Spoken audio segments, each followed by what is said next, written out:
Assalamualaikum warahmatullahi wabarakatuh. Perkenalkan, nama saya Ivan Anadiputra dari kelas AK 207 pada Universitas Siber Asia.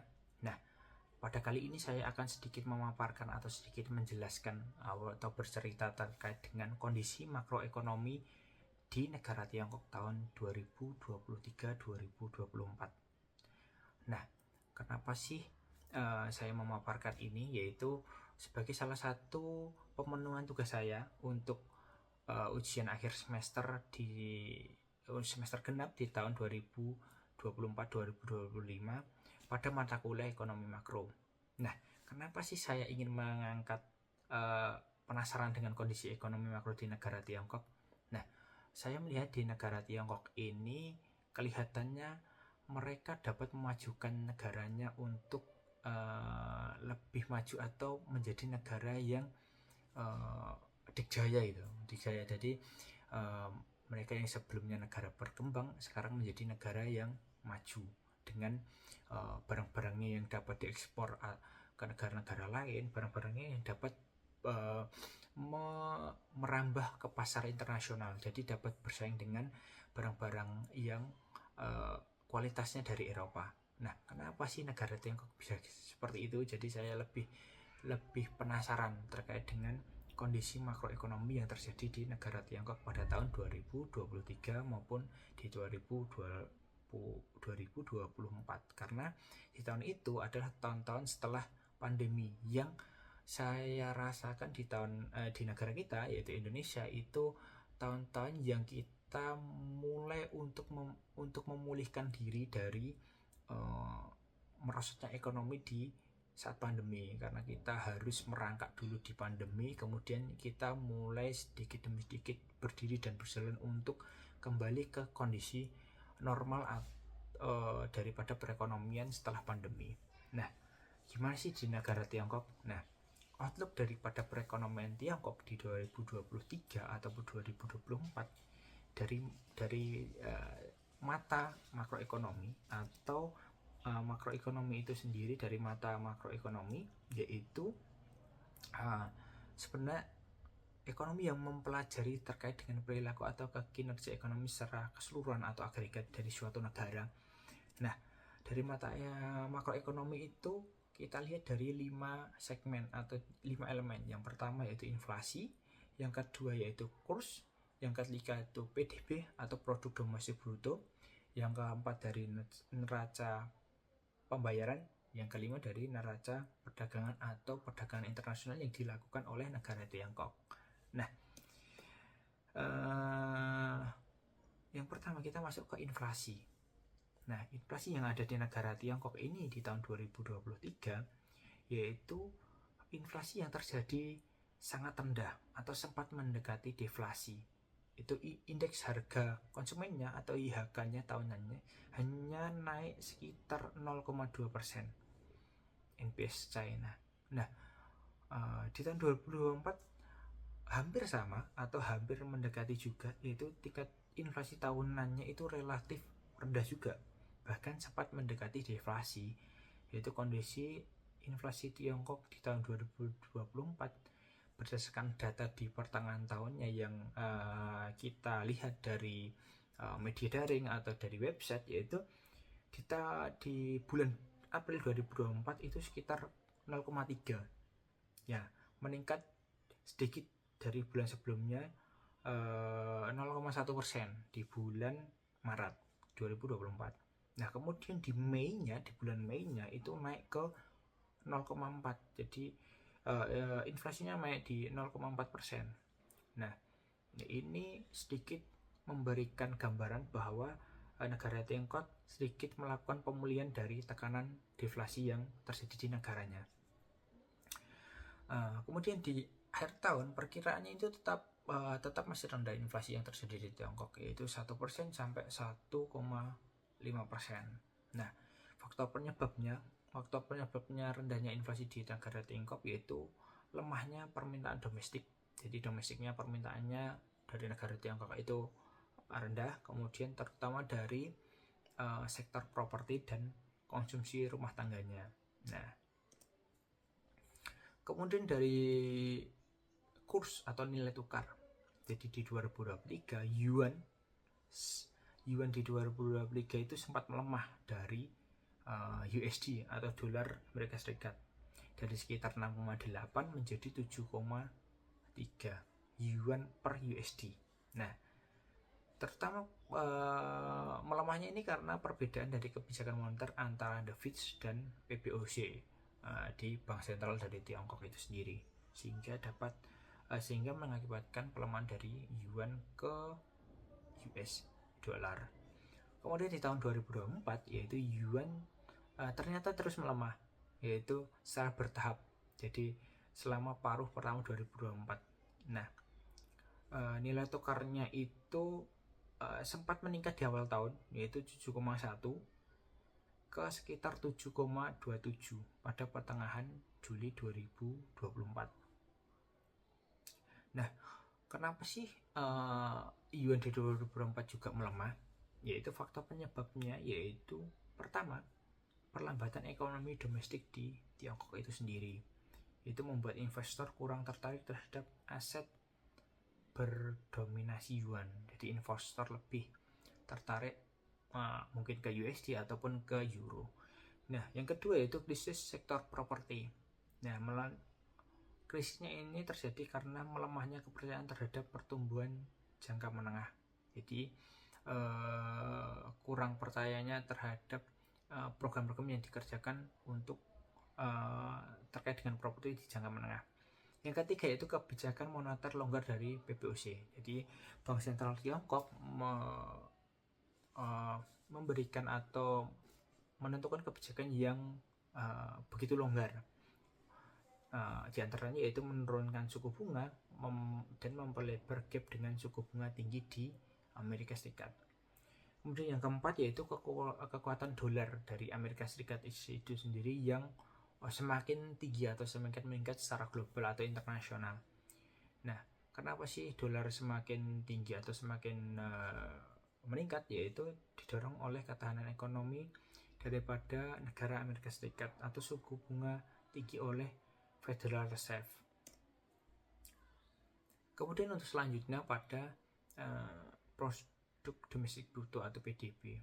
Nah, di 2023 PDB itu tumbuh sekitar 5,2%. Nah, 5,2% ini sebenarnya sesuai dengan target pemerintah, namun tetap masih di bawah rata-rata historis dari Tiongkok yang secara historis itu bisa mencapai 6% sampai 8%. Nah, untuk di tahun 2024 di kuartal 1 dan kuartal 2 di kuartal 1 yaitu Tiongkok mencatatkan pertumbuhan PDB sebesar 5,3%. Nah, sebenarnya melebihi dari ekspektasi analisis dari pemerintah pusat yaitu sekitar 4,8%.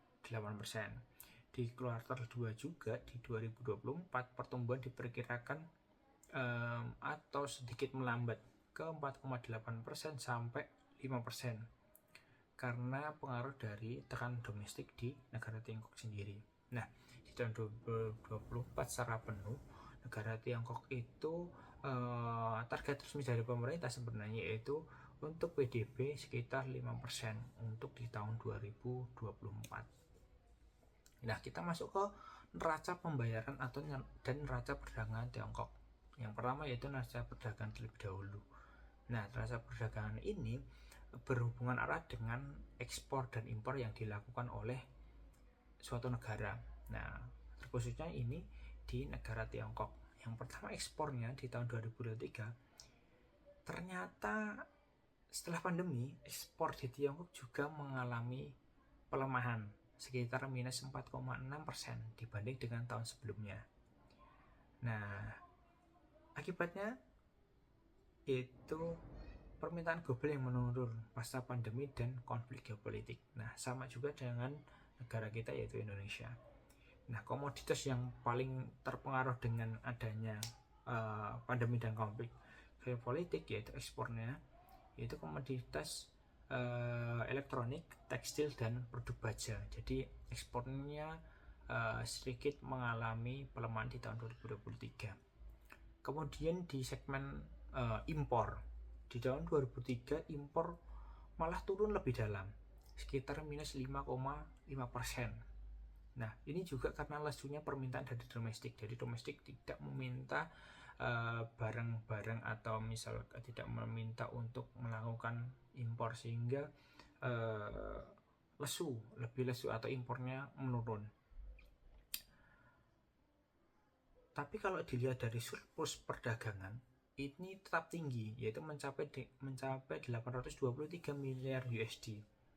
Nah, ini faktornya karena penurunan impor lebih besar daripada ekspor. Jadi sebenarnya impornya turun lebih dalam, namun ekspornya turun, impornya malah turun lebih dalam. Nah, sehingga penurunan impor lebih dalam ini lebih besar, ini mengakibatkan surplus perdagangan di negara Tiongkok. Jadi masih lebih bagus.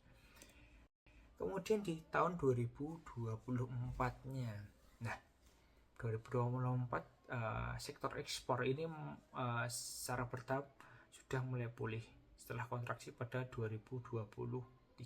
Di 2023 itu hampir melemah, kemudian sudah beranjak naik di tahun 2024. Nah, pertumbuhan ekspor mencapai 3,6, yang tadinya di 2023 itu minus, yang di 2024 sudah tumbuh 3,6% dibanding semester pertama 2023.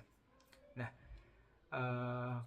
kontribusi utama ekspornya apa sih? Yaitu yang pertama kendaraan listrik atau EF, baterai lithium, dan panel surya. Nah, kendaraan listrik ini sudah semakin kita kenal di Indonesia, juga sudah masuk beberapa kendaraan listrik yang buatan dari negara Tiongkok atau negara Cina. Yang kedua yaitu barang elektronik atau peralatan rumah tangga. Nah, ini semakin banyak di negara kita juga. Yang ketiga itu permintaan meningkat dari negara berkembang dan ASEAN. Nah, khususnya juga di Indonesia. Nah, hambatannya apa sih daripada ekspor impor? Nah, hambatannya sebenarnya malah bukan dari negara Asia atau ASEAN, yaitu melemahnya permintaan dari Eropa dan AS. Jadi negara Eropa atau negara dari Amerika Serikat kurang berminat terkait dengan produk-produk dari negara Tiongkok. Namun negara Tiongkok sangat baik produk-produknya dipasarkan di negara Asia ataupun ASEAN. Dan juga hambatannya juga terkait dengan geopolitik yang terjadi. Kemudian neraca perdagangan di 2024. Nah, 2024 juga naik sekitar 1,7% dibanding periode yang sama di 2023. Nah, faktor pendukungnya apa sih untuk impor ini? Yaitu meningkatnya pembelian komoditas minyak, biji besi, impor stimulus infrastruktur dalam negeri, impor bahan konsumsi masih lesu, impor teknologi dan bahan baku tetap tinggi karena kebutuhan industri manufakturnya. Kemudian di 2024 juga surplus perdagangan tetap tinggi. Tapi dibandingkan dengan 2003 itu rekornya menurun, tapi tetap surplus tetap tinggi di negara Tiongkok, karena di 2023 tadi impornya sangat turun, di 2024 impornya naik.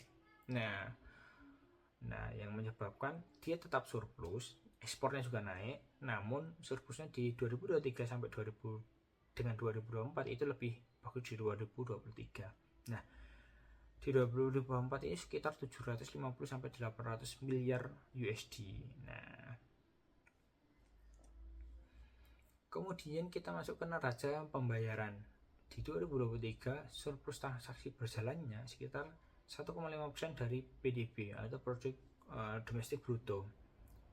Nah, ini terus ditopang, atau surplus ini ditopang oleh surplus perdagangan barangnya. Jadi negara Tiongkok menjalankan perdagangan barang yang cukup baik.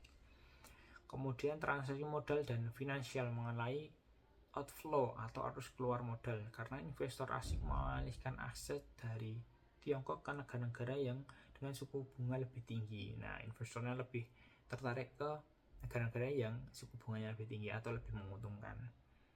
Nah, kalau dari cadangan devisa di 2023 itu tetap stabil di negara Tiongkok sekitar 3,2 triliun USD. Nah, dengan terus menjaga stabilitas eksternalnya. Kemudian kita lihat di tahun 2024 terkait dengan neraca pembayaran, surplus sekitar 190 sampai 210 miliar USD. Nah, kontributor utamanya atau kontribusi yang paling mencolok yaitu ekspor barang tetap kuat. Kemudian impor barang stabil atau menurunnya pun tipis, tidak menurun secara dalam. Kemudian jasa tetap defisit, terutama dari sektor pariwisata keluar yang meningkat pasca pandemi. Kemudian rasio current account terhadap PDB sekitar 1,2% sampai 1,4% dari PDB yang terhitung masih sehat dan surplus moderat. Nah, untuk transaksi modal atau finansial tahun 2024 yaitu aliran masuk investasi asing langsung aliran masuk investasi langsung asing yaitu melemah dibanding tahun-tahun sebelumnya karena ketegangan geopolitik dan relokasi pabrik ke Asia Tenggara. Kemudian aliran keluar investasi luar negeri (ODI) tetap tinggi, terutama ke sektor teknologi dan real estate luar negeri. Nah, net financial account defisit ringan karena investor global agak berhati-hati terhadap aset-aset Tiongkok. Nah, namun pada jumlah devisa di tahun 2024 di akhir Juni saja sudah 3,2 triliun USD. Nah, sebenarnya sedikit menurun dibandingkan akhir 2023 yaitu sudah mencapai 3,3 triliun. Namun tetap menjadi cadangan devisa salah satu negara yang terbesar di dunia untuk cadangan devisanya. Nah, dari beberapa aspek-aspek yang kita cari atau kita lihat, maka dapat ditarik kesimpulan bahwa kondisi makroekonomi yang ada di negara Tiongkok di tahun 2023 dan 2024 yaitu pertumbuhan ekonomi melambat akibat krisis properti, lemahnya konsumsi dan tekanan eksternal. Yang kedua yaitu inflasi sangat rendah, menunjukkan lemahnya permintaan agregat. Kurs yuan tertekan di tahun 2023 dan 2024 meski masih terkendali dengan cadangan devisa yang termasuk cadangan devisa terbesar di dunia. Kemudian neraca perdagangannya tetap kuat, namun disebabkan oleh lemahnya impor bukan kekuatan ekspornya. Jadi ekspornya pun melemah, namun impornya semakin melemah. Jadi neraca perdagangannya pun masih surplus. Kemudian risiko deflasi dan stagnasi ekonomi menjadi kekhawatiran utama, sehingga pemerintah perlu mendorong stimulus fiskal dan reformasi struktural. Nah, sedikit yang dapat kita ambil dari data-data yang sudah kita cari di media daring terkait dengan negara Tiongkok, salah satu negara yang maju, salah satu negara yang mampu bersaing di kancah di perdagangan internasional.